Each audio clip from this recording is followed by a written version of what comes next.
Inilah titik baliknya dia sebenarnya yang membuat kenapa dia berhasil jadi sukses gitu loh. Karena dia mencoba konsisten, namanya mulai naik daun.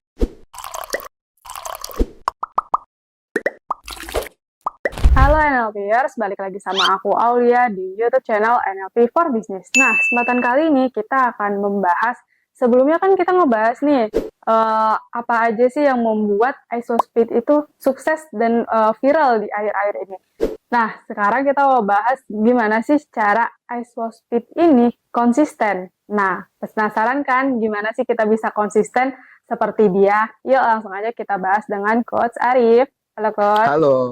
Iya, gini Coach, kan kemarin udah sempat ngebahas nih, apa aja sih hal-hal yang bisa bikin ISOSpeed ini sukses gitu ya. Betul. Nah sekarang gimana sih titik balik seorang ISOSpeed itu bisa konsisten sampai sukses ini gitu? Nah, ini terus terang saya belakangan ini sering dapat beberapa berita-berita ya. Berita-berita mengenai beliau, mengenai si mengenai ISOSpeed gitu ya. Karena saya jujur juga tidak mengenal orang ini awalnya, cuman dia heboh aja kelihatannya dan sebagainya gitu ya. Dan dianggap dia sebagai salah satu content creator yang menggunakan bahasa Inggris dan live bisa berhasil tembus di angka 1 juta.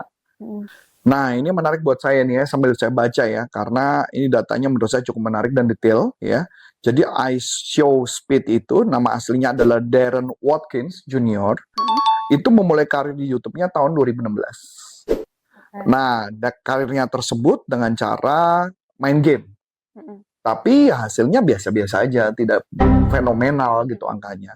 Nah, kemudian di tahun 2020 dia main lagi, khususnya di masa pandemi, dia main game yang namanya NBA 2K dan Fortnite. Dan apa yang terjadi? Dan ternyata di sanalah dia mulai berhasil. Sebenarnya berhasilnya gara-gara hal sederhana sih.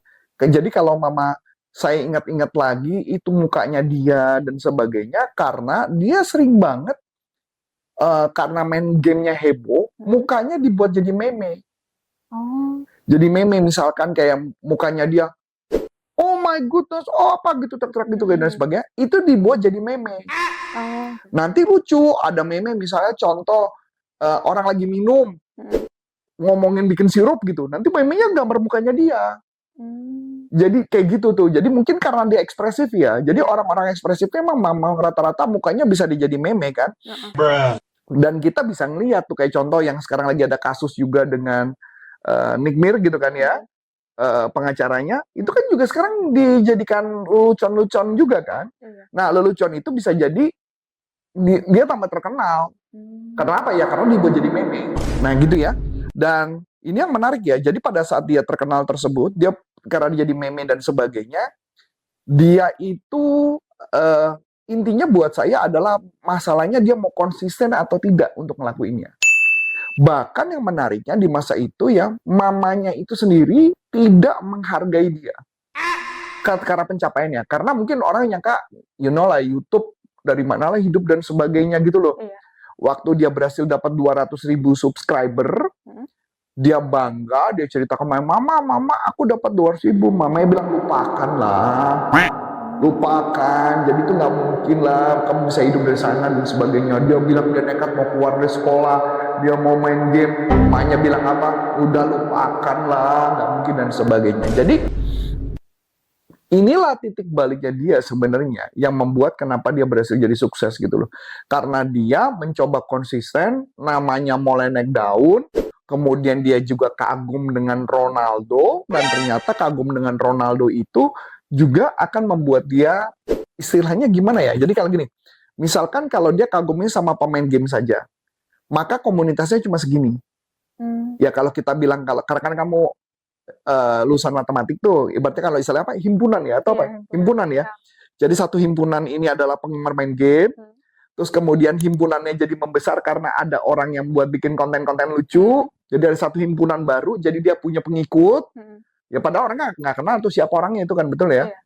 Kemudian ada dia kagum sama Ronaldo, dan berarti ada komunitas yang kagum sama Ronaldo, berarti satu komunitas lagi kan. Nah, semua saling beririsan, dan ternyata itu yang membuat akhirnya makin besar. Makin besar dan makin besar. Jadi kesimpulannya adalah karena yang paling penting kalau yang membuat dia bisa sukses adalah faktor yang namanya green, atau istilahnya green itu artinya dia kerja keras terus-menerus. Dia terus secara konsisten. Kebanyakan orang tidak punya kemampuan seperti itu.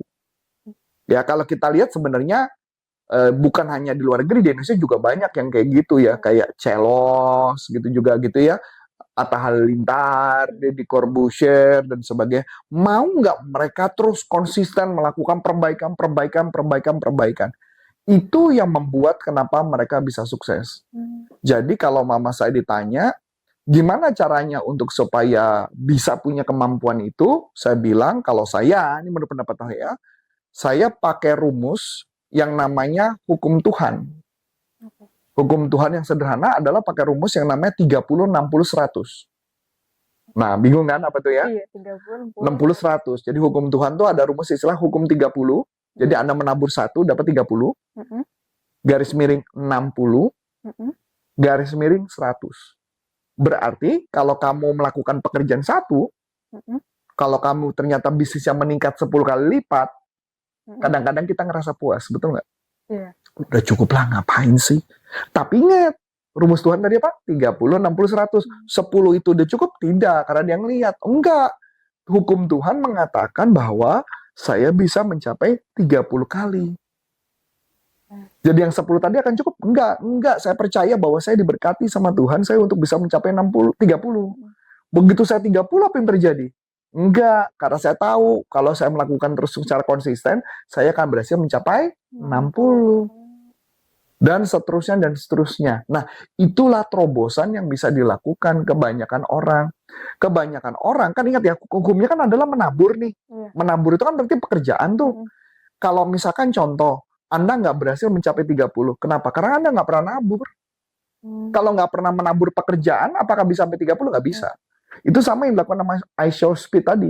Dia melakukan rutinitas terus-menerus, hal yang sama berulang-ulang, dan lama-lama, dan dia memang menarik gitu ya, caranya dia, gayanya dia, dan sebagainya, maka angkanya bisa naik. Nah, itu yang dilakukan.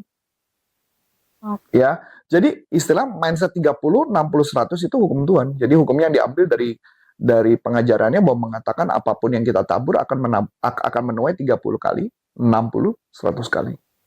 Nah, itu mindset yang harus kita punya. Kenapa dari 30 belum sampai 60? 60 bisa sampai 100, bisa jadi ada yang salah kita lakukan.